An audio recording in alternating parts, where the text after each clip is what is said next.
ನಮ್ಮದು ಸುಸೂತ್ರವಾಗಿ ನಡಿಬೇಕೆಂಬ ಉದ್ದೇಶದಿಂದ 10 ರೀತಿಯಲ್ಲಿ ಆ ಒಂದು ಅಭಿಯಾನದ ಪ್ರಮುಖರನ್ನು ನಿಶ್ಚಯ ಮಾಡಿದ್ದೆ. ಅದರಂಗೆ ನಮ್ಮ ಗಂಗಾವತಿ ನಗರದಲ್ಲಿ ಕೂಡ ಈ ರೀತಿಯ 10 ರೀತಿಯಲ್ಲಿ ಕೆಲಸ ಮಾಡುವಂಥವರ ಘೋಷಣೆನೂ ಕೂಡ ಆಯಿತು. ಅದ್ವೈತದ ತತ್ವವನ್ನು ಹೊತ್ಕೊಂಡು ಬಂತು ಆ ಧ್ಯೇಯವಾನ್ ಜೀವ. ಹಾಗೆಯೇ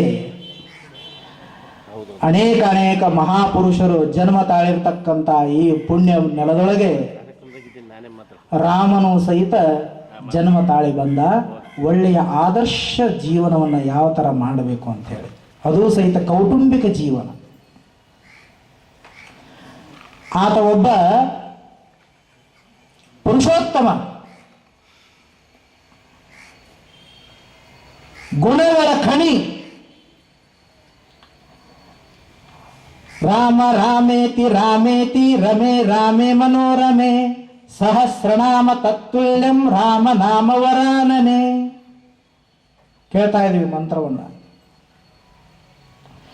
ಎಲ್ಲವೂ ಸಹಿತ ರಾಮಮಯ ಆಗ್ಯದ, ಇಡೀ ಜಗತ್ತು. ರಾಮ ಅಂತಂದ್ರೆ ರಾಷ್ಟ್ರದ ಮರ್ಯಾದೆ.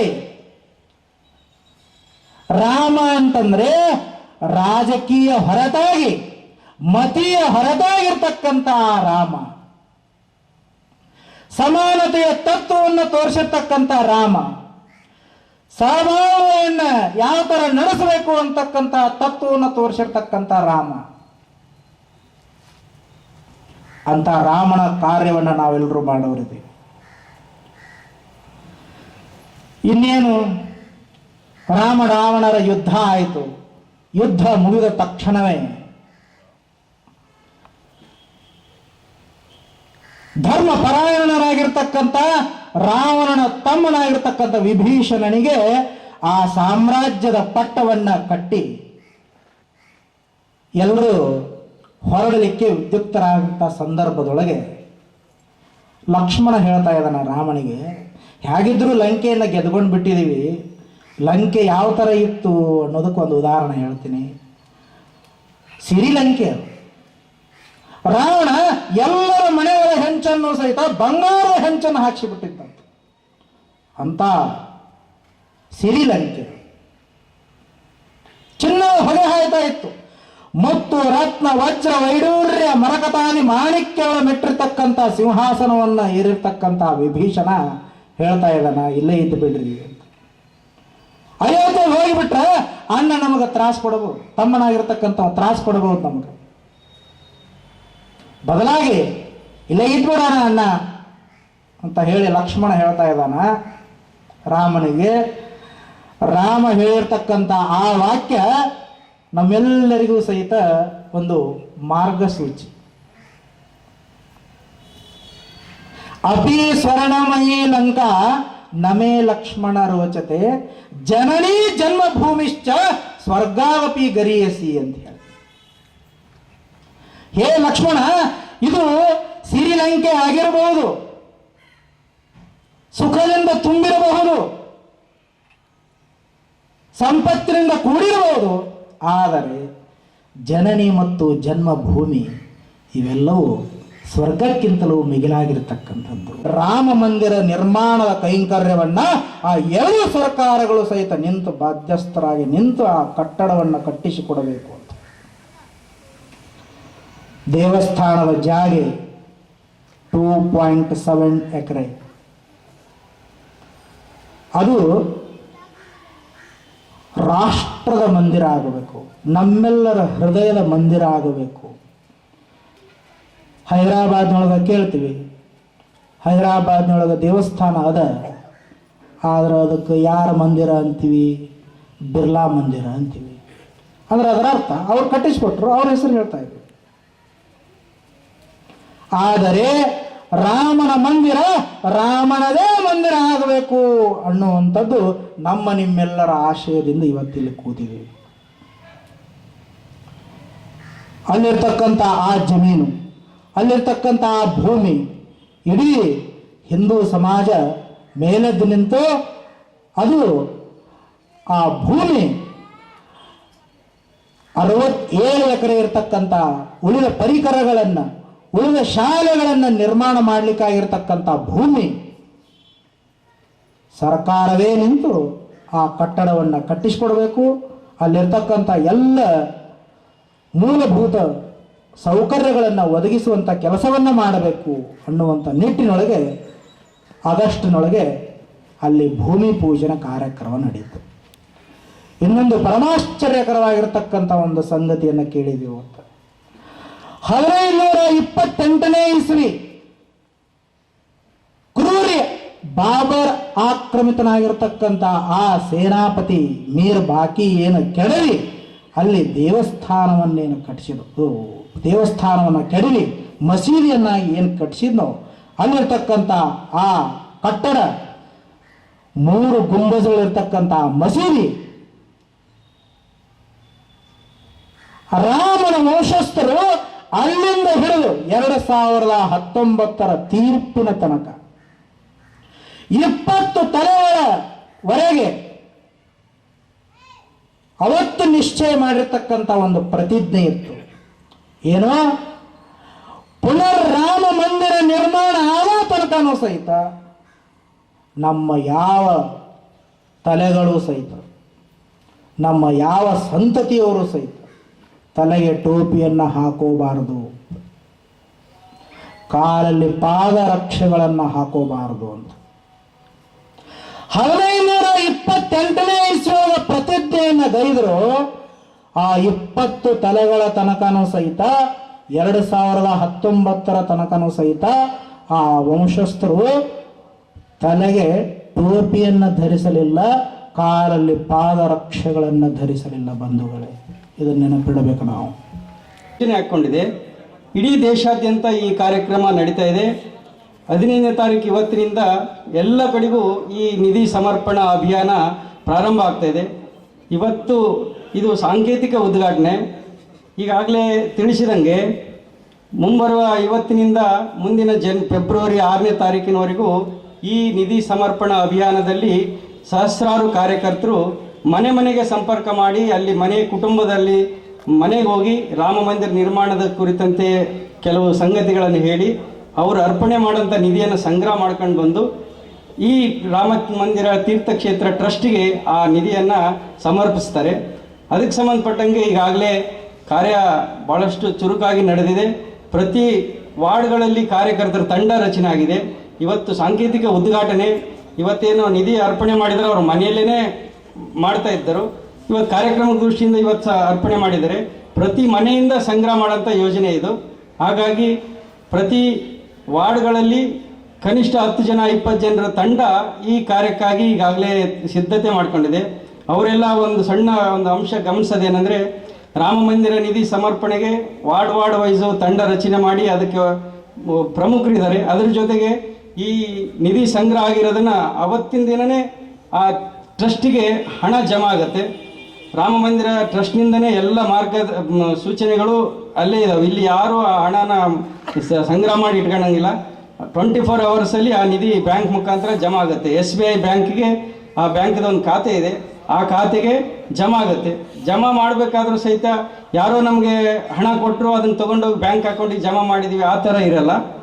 ಅದಕ್ಕಾಗಿ 1 ರಿಂದ 5 ವಾರ್ಡ್ಗೆ ಸಂಬಂಧಪಟ್ಟಂತೆ 7 ಜನ ಕಾರ್ಯಕರ್ತರು ನಿಧಿ ಸಂಗ್ರಹ ಡಿಪಾಸಿಟರ್ ಅಂತೇಳಿ ಅವ್ರನ್ನ ನೇಮಕ ಮಾಡಿದೆ. ಅವರಿಗೆ ಟ್ರಸ್ಟಿಂದನೇ ಕೋಡ್ ಎಲ್ಲ ಬಂದಿರುತ್ತೆ. ಆಮೇಲೆ ಅಕೌಂಟ್ಸ್ದು ಅವರಿಗೆ ಇಮೇಲ್ ID ಅವ್ರಿಗೆಲ್ಲ ಅವರೇ ಬಂದಿರುತ್ತೆ. ಬೆಳೆಯುವ ಪೈರು ಮೊಳಕೆಯಲ್ಲಿ ಎನ್ನುವ ಹಾಗೆ ಇವತ್ತು ಮಕ್ಕಳಲ್ಲಿ ಶ್ರೀರಾಮನ ಬಗ್ಗೆ ಇರ್ತಕ್ಕಂಥ ಭಕ್ತಿ, ಶ್ರದ್ಧೆ ಇವೆಲ್ಲ ಬಹಳ ಅಮೋಘವಾಗಿರ್ತಕ್ಕಂಥ ವಿಚಾರ. ಆ ಮಕ್ಕಳು ಇವತ್ತೇನೋ ಅವರಿಗೆ ಜ್ಞಾನ ಮಾತಾಡಲಿಕ್ಕೆ ಬರೋದಿಲ್ಲ, ಆದರೂ ಬುಟ್ಟೆ ಹಿಡ್ಕೊಂಡು ಶ್ರೀರಾಮನ ಮಂದಿರಕ್ಕಾಗಿ ಕಾಣಿಕೆಯನ್ನು ಮನೆಗೆ ಹೋಗಿ ಬೇಡ್ತಾರಂತಂದರೆ ಬಹುಶಃ ಶ್ರೀರಾಮಚಂದ್ರನ ಪ್ರೇರಣೆ ಎಂಥದ್ದು ಅನ್ನೋದನ್ನು ನಾವು ಇವತ್ತು ಗಮನಿಸಬೇಕಾಗಿದೆ. ಆ ಮಕ್ಕಳು ಕೊಟ್ಟಿರ್ತಕ್ಕಂಥ ಕಾಣಿಕೆ ಅದಕ್ಕೆ ಬೆಲೆ ಕಟ್ಟಲಾರ್ತಕ್ಕಂಥ ಕಾಣಿಕೆ. ಇವತ್ತು ನಾವು ಕೋಟ್ಯಾಧೀಶರು ಇರ್ಬೋದು, ನಾವು ಲಕ್ಷಾನುಗಟ್ಟಲೆ ಕೊಡೋದು ದೊಡ್ಡ ಮಾತಲ್ಲ. ಇವತ್ತು ಮನೆಗೆ ಪೈಸನ ಕೂಡಿಟ್ಟು ಇವತ್ತು ಕೊಟ್ಟಿರ್ತಕ್ಕಂಥ ಮಕ್ಕಳಿಗೆ ನಾವು ಬಹಳ ಶ್ರೀರಾಮಚಂದ್ರನ ರೂಪದಲ್ಲಿ ನಾವು ನೋಡ್ಬೇಕಂತ ಅನಿಸುತ್ತೆ. ಅವಕ್ಕೆಲ್ಲ ಧರ್ಮ ಜಾಗೃತಿ, ಅವ್ರಿಗೆ ಯಾವುದು ಆ ಮಕ್ಕಳಲ್ಲಿ ಯಾವುದೇ ಕಲ್ಮಶತೆ ಇಲ್ಲ. ಆ ಮಕ್ಕಳ ದೇವರಂತ ನಾವೇನು ಹೇಳ್ತಿಲ್ಲ, ಮಕ್ಕಳಲ್ಲಿ ಯಾವುದೇ ಕಲ್ಮಶತೆ ಇಲ್ಲ. ಅಂಥ ಮಕ್ಕಳಲ್ಲಿ ಇಂಥ ಪ್ರೇರಣೆ ಬಂದಿದ್ದು ಬಹಳ ವಿಶೇಷವಾಗಿರ್ತಕ್ಕಂಥದ್ದು. ಆ ಮಕ್ಕಳಿಗೆ ನಾವು ಮೊದಲು ಅಭಿನಂದನೆಯನ್ನು ಸಲ್ಲಿಸಬೇಕಾಗಿದೆ, ಆ ಕುಟುಂಬಕ್ಕೆ ಅಭಿನಂದನೆಯನ್ನು ಸಲ್ಲಿಸಬೇಕಾಗಿದೆ. ಹೆತ್ತ ತಂದೆ ತಾಯಿಗಳು ಜನ್ಮ ಮಾಡಿರ್ತಕ್ಕಂಥ ತಂದೆ ತಾಯಿಗಳು ಸಹ ಒಳ್ಳೆಯ ಸಂಸ್ಕಾರವಂತರಾಗಿದ್ದಾರೆ. ಹಾಗಾಗಿ ಆ ಮಕ್ಕಳಿಗೆ ಈ ಸಂಸ್ಕಾರ ಬಂದಿದ್ದು ಬಹಳ ಪುಣ್ಯ ವಿಶೇಷ ಅಂತ ಅನಿಸುತ್ತೆ. ಅದರಂತೆ ಪುಣ್ಯ ಮಿಚ್ಚಂತಿ ಮಾನವಾನು ಅಂತ ಹೇಳ್ತೀವಿ. ಪುಣ್ಯವನ್ನೇ ಬಯಸ್ತೀವಿ, ಆದರೆ ಪುಣ್ಯದ ಕೆಲಸವನ್ನು ಮಾಡಲಿಕ್ಕೆ ನಾವು ಯಾರೂ ಬಯಸೋದಿಲ್ಲ. ನಮಗೆ ಪುಣ್ಯ ಬರಬೇಕು, ಆದರೆ ನಾವು ಪಾಪದ ಕೆಲಸವನ್ನು ಮಾಡ್ತೀವಿ. ನಾವೆಲ್ಲ ಕೀರ್ತಿ ಬರಬೇಕು, ನಾವು ಕೀರ್ತಿಗಾಗಿ ಏನೆಲ್ಲವನ್ನ ಅಪದಾರಿಗಳನ್ನು ಹಿಡ್ಕೊಂಡು ಬದುಕ್ತೀವಿ. ಹೀಗಾಗಿರುವಾಗ ನಾವು ಹೇಳೋದೊಂದು ಮಾಡೋದೊಂದು ನಮ್ಮ ಕ್ರಿಯೆಗಳಾಗಿರ್ತದೆ. ಆದರೆ ಧರ್ಮೋ ರಕ್ಷಿತಿ ರಕ್ಷಿತ ಎನ್ನುವಂಥ ಮಾತನ್ನೇ ನಾವು ಇವತ್ತು ಚಾಚು ತಪ್ಪದೆ ನಡೆದುಕೊಂಡು ಜೀವನ ಉದ್ದಕ್ಕೂ ನಿಮ್ಮಾಗೆ ಮಾನವ ರೂಪನಾಗಿ ಬಂದಿರತಕ್ಕಂಥ ಮಹಾದೇವನ ಸ್ವರೂಪನಾಗಿರ್ತಕ್ಕಂಥ ಶ್ರೀರಾಮಚಂದ್ರ ಧರ್ಮಕ್ಕಾಗಿ ತಾಳಿರ್ತಕ್ಕಂಥ ವ್ಯಕ್ತಿ. संप्रदाय अंजनी पर्वत लॉर्ड हनुमान विकास ट्रस्ट के रामानंद संप्रदाय के नेतृत्व में पिछले 10/1/2021 को महामहिम श्री कर्नाटक के राज्यपाल बैजूभाई बालाजी हनुमान जन्मभूमि अंजनी पर्वत पर आकर के पूजा का कार्यक्रम रखा था।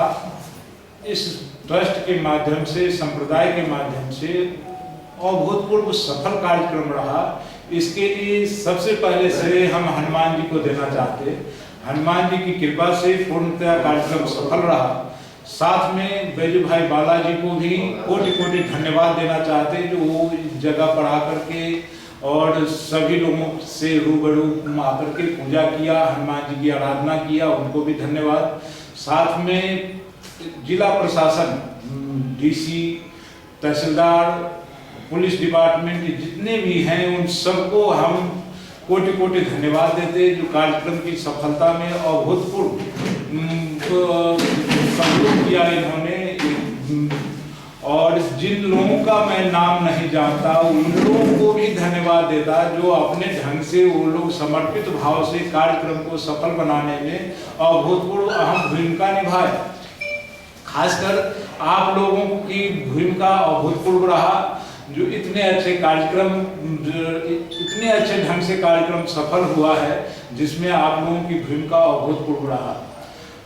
एक रिक्वेस्ट आप सबको और आप सबके माध्यम से, राजा राम अभी कुछ समय पहले जानकारी मिला, जो निधि समर्पण राम जन्मभूमि को किया जा रहा है। हम आप सबसे निवेदन ये करना चाहते हैं, जो राजा राम जी को निधि समर्पण कीजिए, पर हनुमान जी के जन्म स्थान पर जितने भी भक्त हैं उन सबको तक ये आवाज पहुंचे, जो सिर्फ कम से कम प्रतिदिन 101 बार राम राम लिख करके या तो अंजनी पर्वत पर जाकर वो हुंडी में डालें या हमारे नंबर पर मैसेज करें। मेरा नंबर आप सबको शायद जानकारी होगा और लिख देंगे, नहीं तो हम बोल देते 9449482494।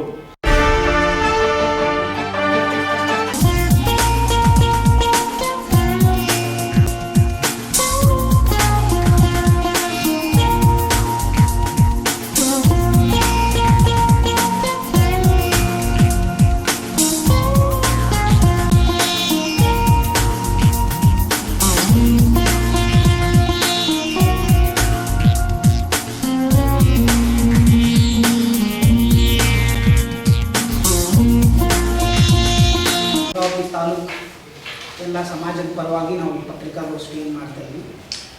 ಸೊ ಬೃಂದಾವನ ಸಮಾಜ ಅನ್ನೋದು ಒಂದು 39 ಪರ್ಯಾಯ ಪದಗಳಿಂದ ರಾಜ್ಯಾದ್ಯಂತ ಬೇರೆ ಬೇರೆ ಹೆಸರುಗಳಲ್ಲಿ ಕರೆಸಿಕೊಳ್ಳುವಂಥ ಒಂದು ಸಮಾಜ. ಉದಾಹರಣೆಗೆ ನಾವು ದಕ್ಷಿಣ ಕನ್ನಡ ಮತ್ತು ಕೋಸ್ಟಲ್ ಅಂದರೆ ಕರಾವಳಿ ಪ್ರದೇಶದಲ್ಲಿ ಮೊದಲೈದ ಅರಿಕ ಅಂತ ಇನ್ನಿತರ ಹೆಸರುಗಳಲ್ಲಿ ಕರೆಸ್ಕೊಳ್ತೀವಿ. ಹಾಗೆ ಗುಲ್ಬರ್ಗ ಮತ್ತು ಬೀದರ್, ಬಿಜಾಪುರಗಳಲ್ಲಿ ಕೋಳಿ, ಟೋಕರಿ ಕೋಳಿ, ಕಬ್ಬಲಿಗ ಅಂತ ಕರೆಸ್ಕೊಳ್ತಾ ಇರ್ತೀವಿ. ಇಲ್ಲಿ ನಮ್ಮಲ್ಲಿ ಸುಣಗಾರು, ಮಡ್ಡೆರು, ಬಾರ್ಕೇರು ಅಂತ ವಿವಿಧ ಪದಗಳಿಂದ ಕರೀತಾ ಇದ್ದಾರೆ. ಸೊ ಈ ಸಮುದಾಯ, ಈ 39 ಪರ್ಯಾಯ ಪದಗಳು ಇಡೀ ರಾಜ್ಯಾದ್ಯಂತ ಅಪಾರವಾದ ಜನಸಂಖ್ಯೆಯನ್ನು ಹಾಗೂ ಪ್ರತಿ ಜಿಲ್ಲೆಯಲ್ಲಿ ಗಣನೀಯ ಪ್ರಮಾಣದಲ್ಲಿ ಜನಸಂಖ್ಯೆಯನ್ನು ಹೊಂದಿರತಕ್ಕಂಥ ಒಂದು ಸಮಾಜ. ಸೊ ಈ ಸಮಾಜಕ್ಕೆ 1975ರಿಂದ ದೇವರಾಜ ಅರಸರ ಕಾಲದಿಂದ ಎಸ್ ಟಿ ಸೇರ್ಪಡೆ ಮಾಡಬೇಕು ಅಂತ ಒಂದು ಸುದೀರ್ಘವಾದಂಥ ಒಂದು ಬೇಡಿಕೆ, ಮತ್ತು ಆ ಬೇಡಿಕೆಗೆ ತುಂಬ ಅರ್ಹವಾಗಿದ್ದೀವಿ. ಈಗಾಗಲೇ ಭಾರತದ 9 ರಾಜ್ಯಗಳಲ್ಲಿ ನಮ್ಮನ್ನು ಎಸ್ ಟಿಗೆ ಸೇರ್ಪಡಿಸಿದ್ದಾರೆ. ನಮ್ಮ ಎಲ್ಲ ಪರ್ಯಾಯ ಪದಗಳೇನಿದಾವೆ ಎಸ್ ಟಿಯಲ್ಲಿ ಕರೆಸ್ಕೊಳ್ತಾರೆ. ನಾನು ಮಹಾರಾಷ್ಟ್ರ ಆಗಿರ್ಬೋದು, ಗುಜರಾತ್ ಆಗಿರ್ಬೋದು ಮತ್ತು ಇತರೆ ಭಾಗಗಳಲ್ಲಿ ಈಗಾಗಲೇ ನಾವು ಎಸ್ ಟಿ ಇದಾಗಿದೆ, ಕನ್ಫರ್ಮ್ ಆಗಿದೆ. ಸೊ ಆ ಎಲ್ಲ ದಾಖಲಾತಿಗಳೊಂದಿಗೆ ಆಗಸ್ಟ್ 2019ರಲ್ಲಿ ನಮ್ಮ ರಾಜ್ಯ ಸಮಿತಿಯು ಕಡತವನ್ನು ಕೇಂದ್ರದ ಬುಡಕಟ್ಟು ಅಧ್ಯಯನ ವಿಭಾಗದ ಸಚಿವಾಲಯಕ್ಕೆ ನೀಡಿದೆ. ಇಲ್ಲಿ ಪ್ರಶ್ನೆ ಏನಂದರೆ, ಈ ಬುಡಕಟ್ಟು ಅಧ್ಯಯನ ವಿಭಾಗದ ಎಕ್ಸ್ಪರ್ಟ್ಸ್ ಏನಿದೆ ಅವರಲ್ಲಿ ನಾವು ವಿಚಾರಿಸಿದಾಗ ಈ ಸಮುದಾಯ ತಾಂತ್ರಿಕವಾಗಿ ಎಸ್ ಟಿಗೆ ಸೇರಲು ಅರ್ಹ ಆಗಿದೆ ಅಂತ ಪ್ರತಿಯೊಬ್ಬರ ಒಕ್ಕೂರಿನ ಅಭಿಪ್ರಾಯ. ತಾಂತ್ರಿಕವಾಗಿ ನಾವು ಸರಿಯಾಗಿದ್ದೀವಿ, ಕೇವಲ ಕೇಂದ್ರ ಸರ್ಕಾರದ ಒಂದು ಆದೇಶ ಅಥವಾ ಒಂದು ಅಧಿಕೃತ ಇದಕ್ಕಾಗಿ ಕಾಯ್ತಾ ಇದೆ ಅನ್ನೋ ಒಂದು ರಿಪೋರ್ಟು ನಮ್ಗೆ ತಿಳಿದು ಬಂತು. ಸೊ ಈ ನಿಟ್ಟಿನಲ್ಲಿ ನಾವು ಈಗ ರಾಜ್ಯಾದ್ಯಂತ ಪ್ರತಿಯೊಂದು ತಾಲೂಕುಗಳಲ್ಲಿ ಪತ್ರಿಕಾಗೋಷ್ಠಿ ಮೊದಲನೇ ಹಂತದಲ್ಲಿ, ನಂತರದ ಹಂತದಲ್ಲಿ ತೀವ್ರವಾದ ಹೋರಾಟವನ್ನು ಕೇಂದ್ರ ಸರ್ಕಾರದ ಮೇಲೆ ಒತ್ತಡ ತರಲಿಕ್ಕಾಗಿ ನಾವು ಈಗ ಪ್ರಾರಂಭ ಮಾಡಿದ್ವಿ. ನಮ್ಮ ಬೇಡಿಕೆ ಇಷ್ಟೇ, ಈಗಾಗಲೇ ಎಲ್ಲ ನಿಟ್ಟಿನಲ್ಲಿ ಅರ್ಹತೆಯನ್ನು ಹೊಂದಿದೆ ಅಂತ ಅಂದ್ಕೊಂಡಿರ್ತಕ್ಕಂಥ ಫೈಲ್ಗೆ ನೀವು ಮನಸ್ಸು ಮಾಡಿದರೆ 1 ದಿನದ ಕೆಲಸ ಹೊಂದಿದೆ, 1 ಆದೇಶದ ಕೆಲಸ ಇದೆ. ಈಗ ಯಾಕೆ ಜನರಲ್ಲಿ ತುಂಬ ಆಕ್ರೋಶ ಹುಟ್ಟಿದೆ ಅಂದರೆ, ಈ ಎಸ್ ಟಿ ಮಾಡ್ತೀವಿ ಅಂತೇಳಿ ಹಿಂದೆ ನಮಗೆ ಎಲ್ಲ ಮುಖ್ಯಮಂತ್ರಿಗಳು ಎಲ್ಲ ಸರ್ಕಾರಗಳು ಆಶ್ವಾಸನೆ ಕೊಟ್ಟರು, ಅಧಿಕಾರಕ್ಕೆ ಬಂದರು, ಹೋದರು.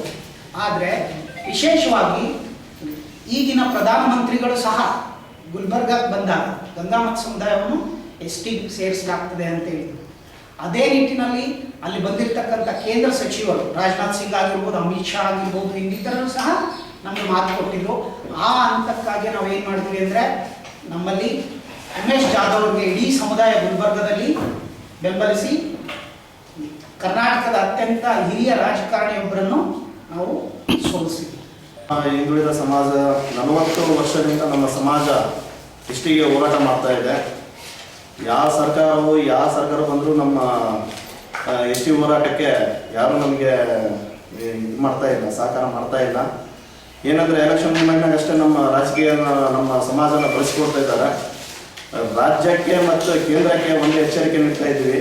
ನಮ್ಮ ಸಮಾಜ ಹಿಂದುಳಿದ ಸಮಾಜ 40 ವರ್ಷದಿಂದ ನಾವು ಹೋರಾಟ ಮಾಡ್ತಾ ಇದ್ದೀವಿ ಎಸ್ ಟಿ ಸೇರ್ಪಡೆಗೆ. ನೀವು ರಾಜ್ಯಕ್ಕೆ ಹೇಳೋದು ನಮ್ಮ ಸಮಾಜವನ್ನು ಎಸ್ ಟಿಯನ್ನು ಮಾಡಿಕೊಡ್ಬೇಕಂತ ಹೇಳ್ತಾ ಇದ್ದೀವಿ ಕೇಂದ್ರಕ್ಕೆ, ರಾಜ್ಯಕ್ಕೆ. ಒಂದು ವೇಳೆ ನೀವೇನೋ ಮಾಡಿಲ್ಲ ಅಂದರೆ ನಮ್ಮ ತಾಲೂಕು ಅಧ್ಯಕ್ಷ ಧನರಾಜ್ ಅವರ ನೇತೃತ್ವ ಹಾಗೂ ಗೌರವಾಧ್ಯಕ್ಷ ಅಂಜಿನಪ್ಪ, ನಮ್ಮ ಮನಗಂಗುಳಿ ಸರ್ ಅವರು, ನೌಕರ ಸಂಘದವರು, ಎಲ್ಲ ತಾಲೂಕಿನಿಂದ, ಎಲ್ಲ ತಾಲೂಕಿನಿಂದ, ಜಿಲ್ಲೆಯಿಂದ ನಾವು ಉಗ್ರ ಹೋರಾಟವನ್ನು ಮಾಡ್ತಾ ಇದ್ದೀವಿ. ಯಾಕಂದರೆ ನಾವು 39 ಪರಿಹಾರ ಪದಗಳು ಇದ್ದಾವೆ ನಮ್ಮ ಸಮಾಜಕ್ಕೆ. ಇವಾಗ ನಮ್ಮ ತುಂಗಭದ್ರಾ ನದಿ ಬೆಳ್ತಾ ಇರೋಂಥ ನಮ್ಮ ತಾಲೂಕು ಇದು ಗಂಗಾವತಿ. ನಮಗೇನಂತ ನಾವು ಹಂಬಿಗರು, ಮೂಲತಃ ನಾವು ಅಲ್ಲಿ ದೋಣಿ ನಡೆಸೋದು ನಮ್ಮ ವೃತ್ತಿ. ಈ ಭಾಗ ಯಾಕಂದರೆ ನದಿ ಇರೋಂಥ ಭಾಗದಲ್ಲಿ ಇರೋಂಥವ್ರು ನಮ್ಮೆಲ್ಲರೂ ಹಂಬಿಗರು ಅಂತಾರೆ, ಸುಣಿಗಾರ ಅಂತಾರೆ, ಮಡ್ಯಾರ ಅಂತಾರೆ. ನಾನಾ ಪರಿಹಾರ ಪದದಲ್ಲಿ 39 ಪರಿಹಾರ ಪದಗಳು. ಎಲ್ಲರೂ ನಾವೇನಂದ್ರೆ ಬಡತನದ ಕುಟುಂಬ ನಮ್ಮ ಸಮಾಜ. ಈ ಸಮಾಜಕ್ಕೆ ಒಂದು ಎಸ್ ಟಿಯನ್ನು ಮಾಡಿಕೊಡಬೇಕು ಅಂತೇಳಿ ಈ ರಾಜ್ಯ ಸರ್ಕಾರಕ್ಕೆ ನಾವು ಹೇಳ್ತೇವೆ.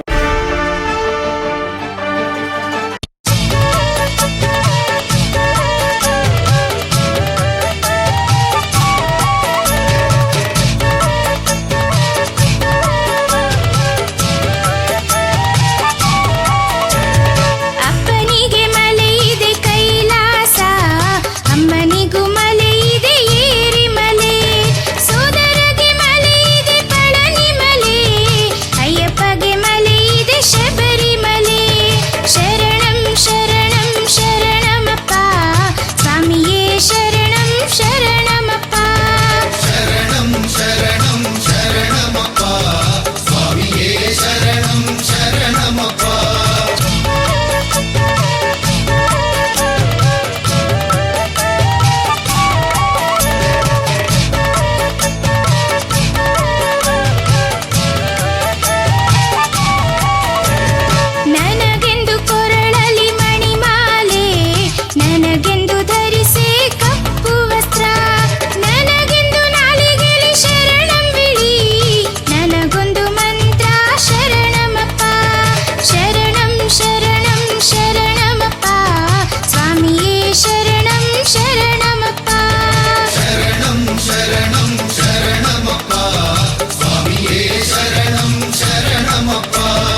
ಜ್ಯೋತಿಯ ಪ್ರಯುಕ್ತ ಶಬರಿಯಲ್ಲಿ ನಡೆಯತಕ್ಕಂಥ ಮಕರ ಜ್ಯೋತಿಯ ಅಂಗವಾಗಿ ಅಲ್ಲಿ ಆ ಒಂದು ದಿವ್ಯ ಸನ್ನಿಧಾನದಲ್ಲಿ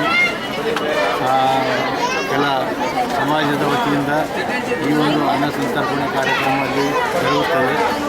ಆ ಒಂದು ಕಾರ್ಯಕ್ರಮವನ್ನು ನಾವು ನೋಡಿ ಇದೇ ರೀತಿ ಕಾರ್ಯಕ್ರಮ ನಾವು ಅಲ್ಲಿ ಮಾಡಿ ಹೋಗಿ ಮಾಡೋಕ್ಕಂತ ಆಗಲ್ಲ ಅಂದ್ಕೊಂಡು ನಾವು ಇಲ್ಲೇ ಗಂಗಾವತಿಯಲ್ಲೇ ನಮ್ಮ ಸಮಾಜದ ವತಿಯಿಂದ ಪ್ರಾರಂಭ ಮಾಡೋಣ ಅಂತೇಳಿ 10 ವರ್ಷದ ಕೆಳಗಡೆ ಪ್ರಾರಂಭ ಮಾಡಿದ್ದೀವಿ. ಅದೇ ರೀತಿ 10 ವರ್ಷದಿಂದಲೂ ಈ ಅನ್ನ ಸಂತರ್ಪಣೆ ಕಾರ್ಯಕ್ರಮ ಪ್ರತಿ ವರ್ಷವೂ ಹೆಚ್ಚಾಗಿ ಬೆಳೀತಾ ನಡೆದಿದೆ. ಗಂಗಾವತಿಯಲ್ಲಿ ಕುರುಮೇಶೆಟ್ಟಿ ಸಮಾಜ ಬಾಂಧವರಿಂದ ಶಬರಿಮಲೆ ಅಯ್ಯಪ್ಪ ಸ್ವಾಮಿಯ ದಿವ್ಯ ಮಕರ ಜ್ಯೋತಿ ಪ್ರಯುಕ್ತ ಗಂಗಾವತಿಯಲ್ಲಿ ಪ್ರತಿ ವರ್ಷದಂತೆ ಈ ವರ್ಷವೂ 10ನೇ ವರ್ಷದ ಅನ್ನ ಸಂತರ್ಪಣೆ ಕಾರ್ಯಕ್ರಮವನ್ನು ವಿಶೇಷವಾಗಿ ನಡೆಸಿಕೊಂಡು ಬಂದಿದ್ದಾರೆ. ಅಯ್ಯಪ್ಪ ಸ್ವಾಮಿಯ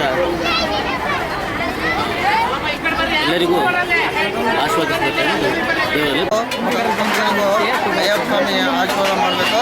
ಮತ್ತು ನಮ್ಮ ಕುರುಮೇಶೆಟ್ಟಿ ಸಮಾಜದ ಇದು 10ನೇ ವರ್ಷದ ಸಣ್ಣದ ಅನ್ನ ಸಂತರ್ಪಣೆ ಕಾರ್ಯಕ್ರಮ ಇರೋದರಿಂದ ಎಲ್ಲ ಸಹಾಯ ಮಾಡಿರ್ತಕ್ಕಂಥ ಎಲ್ಲ ಭಕ್ತಾದಿಗಳಿಗೆ ನನ್ನ ಅನಂತ ವಂದನೆಗಳು. ಮಕರ ಜ್ಯೋತಿ ಎಲ್ಲರಿಗೆ ವರ್ಷ